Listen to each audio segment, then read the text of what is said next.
Hello, beautiful people. Welcome back to our channel. A lot of persons have been waiting for the likes of Bola Ahmed Tinubu to speak up concerning the issue of the farmer herders clashes, farmers and Fulani herdsmen issues. Don't forget that uh, Ahmed Tinubu, Bola Ahmed Tinubu, has a lot of relationship with the north, and of course, he is from the southwest. And also, persons have been waiting for yet another Fulani man to speak. I'm talking about Atiku Abubakar. Everybody on social media call him articulate, simply because one, he's a Fulani man, and two, he also has been, romancing with the Southerners as well to give us the beauty of one Nigeria. But right now, one of them have decided to speak, and this is generating a lot of reactions, ripples on online, and of course, a lot of Nigerians are calling him out. But before we go to the news, like you subscribe to our channel by clicking on the red subscribe button beside it. You will see a bell notification icon. Please go ahead, click on it to get notified as soon as we update our channel on YouTube. Quite a dicey one for Bola Ahmed Tinubu. Don't forget that though he has now officially said it, but he's eyeing the 2023 presidency elections if, of course, Nigeria still stays together, and he has to be very careful with his words. A wrong word will mean he's going to lose a particular region. And don't forget, it's also from the south. But let's go straight into the news. Bola Tinubu, the national leader of the All Progressive Congress (APC), on Saturday cautioned herdsmen against using careless words. Tinubu warned that such words would not shield herdsmen from what he termed relentless reality. Okay? In a statement he signed personally, the former Lagos State governor said careless talk would do both herders and farmers grave injustice. According to Tinubu, the herder-farmer dispute has taken on acute and violent dimensions. It has cost too many innocent lives while destroying the property and livelihood of many others. It has also aggravated ethnic sentiment and political tension. Despite the effort of some of those in positions of high responsibility and public trust, the crisis has not significantly abated. The calamity now being faced is born out of situational exigencies. It is but the tragic outcome when often desperate, alienated people are left too long unattended, and when their understanding of the modern socio-economic and environmental forces affecting the very terms of their existence is incomplete. An ethnically fueled response will be to vociferously defend the nomadic way, believing this track will somehow protect the header and cast the speaker as an ethnic champion.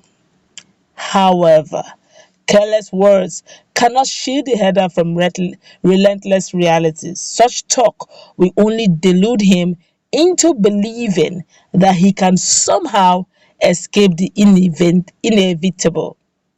We do both header and farmer grave injustice by allowing the header to continue as he is, fighting a losing battle against modernity and climate change.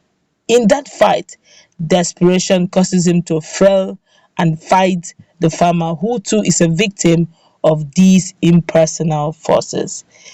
He's actually been tactical about the response, but let's feel the pulse of Nigerians. Of course, Nigerians have taken turn to respond to what he has said. This one here is saying, Bola Ahmed Tinubu, good morning, meaning he just woke up from his slumber. Nigerians. This one here is saying, you are just not being very specific. Say what you mean. Well, he has spoken what he means.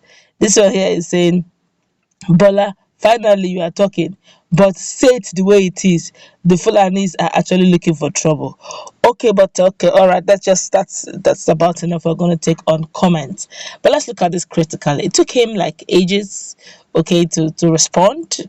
Things have been going on the background. Things have been going on openly, and it's taking him like God knows how long for him to respond to something that is actually taking place at the backyard, as in the backyard of his home. Talking about Southwest, you can imagine that Ogun State, some indigenes of Ogun are in Bene as IDP internally displaced persons. Can just imagine.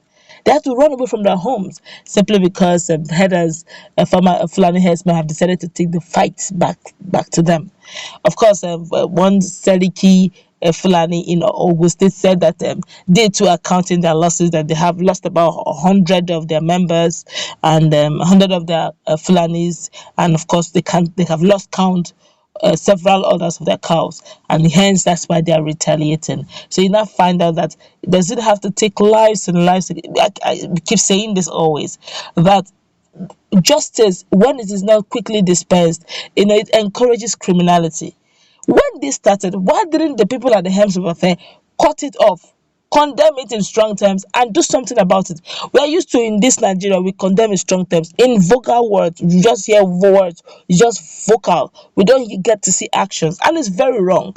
Because you can say, look, haven't we had several where they say, okay, anyone caught with any form of ammunition should be arrested and all that. We see here stories after that where farmers will say that they caught Fulanis or the herders in their farm, they resisted them, they went back home to get guns to shoot. You now ask yourself, is it that they did not hear that part where the presidency said nobody should carry ammunitions? You now see that making laws in Nigeria is not the problem. We have good, very wonderful laws. The challenge we have in Nigeria is enforcing the laws. Okay, because if you go through our constitution, it's robust, it's beautiful, it's big, it's all encompassing. But how do you enforce them?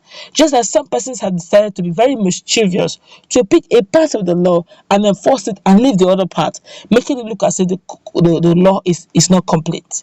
If you want to be real and very fair in dispersing justice, you find that Nigeria can be a beautiful place. But unfortunately, that doesn't always happen. It's always never the case. It's always a case of some persons picking a section of the law that suits them, okay, and begin to run with that and not quoting the whole law that will suit everyone, so that anyone caught in that will be punished accordingly. At least it's always there's this saying that better late than never. He has said something. Although we are still waiting for Atiku Abubakar to say something, he has decided not to say anything. Maybe I don't know, but he has said not to say anything about this. But at least Bola Ahmed Tinubu has reacted, and he's saying that they need to really caution the way they talk. Sometimes words are the one that cause the inferno we're talking about.